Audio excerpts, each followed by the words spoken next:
સમાચાર મહેસાણાથી પ્રાપ્ત થઈ રહ્યા છે, જ્યાં એક જ સપ્તાહમાં ટ્રિપલ તલાકની 2 ઘટના સામે આવી છે।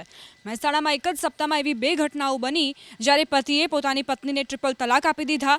શહેરના શાભોસણ રોડ પર આવેલા સાહિલ ટાઉનશીપમાં રહેતી એક મહિલાને તેના પતિએ ટ્રિપલ તલાક આપ્યા। પરિણીતાને માર મારી દહેજની માંગણી કરવામાં આવતી હતી।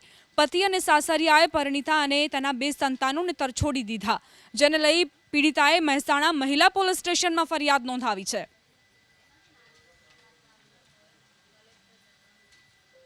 કે તું હવે મને ગમતી નથી, તું જાડી થઈ ગઈ છે, તું કારી થઈ ગઈ છે, એટલે કે હવે મને તું ગમતી નથી, મારે બીજી લાવી છે એમ કહેતા અને મારઝૂર કરતા હતા।